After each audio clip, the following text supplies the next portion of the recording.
sur le littoral du Pas-de-Calais, le Touquet-Paris-Plage. Longue plage de sable fin et dunes balayées par le vent. La station balnéaire naît de ce brouhaha des guerres et de l'expansion économique du nord de la France. On veut prendre l'air pur et s'isoler des airs pollués de l'industrie qui déverse une chape de plomb sur un territoire entier sans prendre garde. Alors, Paris découvre ce brin de nature, la pointe du Touquet. Un notaire parisien, Jean-Baptiste Alphonse Dalloz, décide de boiser l'immense étendue de dunes en plantant des pins maritimes sur à peu près 800 hectares. Et quand le fondateur du Figaro, Hippolyte de Villemessant, est invité à une partie de chasse, il demande à Dalloz de créer un lieu de villégiature pour les Parisiens. Le lotissement Paris-Plage naît en 1882. Paris-Plage est lancé à un hameau de la ville de Cuc, juste à côté. La confection du chemin de fer Paris-Étaples va propulser le village et on nomme Paris-Plage avec ses Paris-Plageoises et ses Paris-Plageois. Pour s'y rendre, les Parisiens empruntent le train du Nord, puis une ligne de tramway mise en place en 1900 qui rejoint Étaples à Paris-Plage. Plus tard, un Anglais nommé Sir John Whiteley rachète le domaine en 1902 et lui donne officiellement le nom de Touquet-Paris-Plage. C'est ainsi que les Anglais vont faire la station. Elle est placée sous le signe du sport. Monsieur Whiteley a été aidé et conseillé par Pierre de Coubertin, l'inventeur des JO modernes. On construit un court de tennis, bien évidemment un terrain de golf, un hippodrome et un casino, et une piscine marine.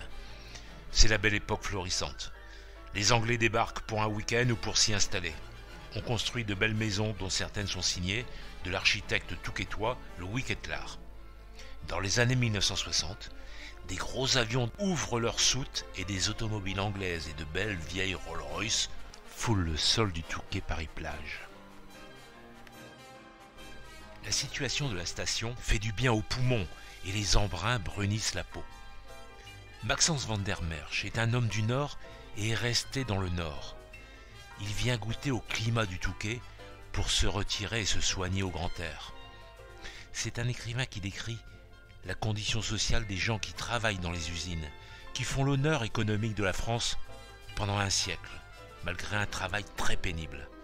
Une époque où l'on ne parle pas, toute l'énergie est consacrée à la survivance. Il naît à Roubaix en 1907 et il a un talent très jeune pour l'écriture. Et cela le mène à des études de droit et de lettres, chose qui est exceptionnelle pour l'époque. Son premier roman en 1932, La maison dans la dune, est un succès. En 1935, il manque le prix Goncourt avec Invasion 14, mais en 1936, c'est la consécration avec le prix Goncourt pour L'empreinte du Dieu. Alors, avec le gain de ce prix, il acquiert en septembre 1936 la maison au 7 quai des Alliés à Ouascal. Il a aussi le prix de l'Académie française avec son roman Corps et âme. Maxence van der Merch fait la une de beaucoup de journaux du Nord et de la presse parisienne. Mais il a aussi une facette moins connue. Il est chroniqueur et nouvelliste recherché dont les textes paraissent entre 1925 et 1950 dans Marianne, L'Intransigeant, Candide, Le Figaro ou Paris Soir. En juin 1947, Maxence et Thérèse, son épouse, Sarah, leur fille, et Valère, leur fils adoptif, quittent le quai des Alliés à Ouascal pour toujours. Et en 1949, Maxence réussit à acheter au Touquet une vaste bâtisse de style anglo-normand endommagée par la guerre. Maxence travaille. Il rédige un récit, le cœur pur, en feuilleton pour la presse. Un premier chapitre d'un nouveau roman est bien entamé, relatant son errance et son agonie, et surtout sa révolte et ce désir fou de vivre encore un peu. Les villas du Touquet se reconstruisent et se repeuplent. On s'occupe, plage ou forêt, on va au cinéma. Le Touquet est devenu une station sélecte. La maison dans la dune est presque achevée. Elle reçoit des journalistes, le curé de la paroisse, l'instituteur, surtout des amis, pour des causeries à bâton rompu. Il écrit les dialogues du film « Quand les sirènes se taisent » et il veut se tourner définitivement vers le théâtre. Une adaptation de Corps et âme pour le théâtre du Parc à Bruxelles, mais le projet ne se fera pas.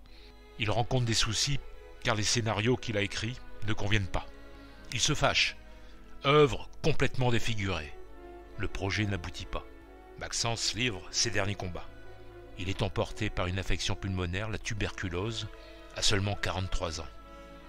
On peut lire sur la façade de la maison l'inscription « Maxence van der Merch a achevé ici sa brève existence le 14 janvier 1951 à la recherche du vrai ». Cette villa s'est appelée la Maison dans la Dune. Maintenant, l'avenue porte son nom. Une météore dans le paysage littéraire. Maxence van der Merch a toujours rejeté la société littéraire parisienne et a privilégié son nord natal. Et il faut lire ou relire son œuvre comme le témoignage d'une époque certes révolue, mais qui fait partie de notre patrimoine. Oublié aujourd'hui, mais il laisse derrière lui beaucoup de plaques commémoratives et de bustes. Rares sont les femmes et les hommes qui laissent autant de traces. Un buste dans l'hôtel de ville Ouascal. Une plaque et un buste au numéro 7 du quai des Alliés à Ouascal. Une plaque au numéro 82 de la rue de Ouascal à Mouveau, où il vécut dans sa jeunesse.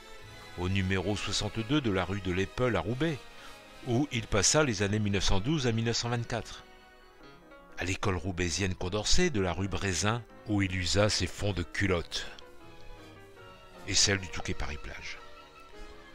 Maxence s'est forgé une âme de feu et de fer, un style unique, un univers si personnel que son message est devenu universel. Il a passé le reste de son existence à lever le voile sur les injustices et les violences qui s'étalaient autour de lui. Pas si démodé que cela en fin d'analyse. Il disait déjà dans une de ses chroniques que quelque socialisée que soit la société de demain, il y aura toujours large place pour les hommes libres, pour les esprits indépendants, sinon c'est la mort. La loi, ça se tourne. Une compétence, une valeur, une force, ça ne se rejette jamais.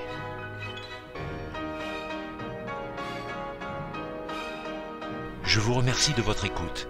Et si vous avez apprécié notre vidéo, n'hésitez pas à liker, partager et appuyer sur la petite cloche pour être sûr de nous suivre dans de nouvelles aventures.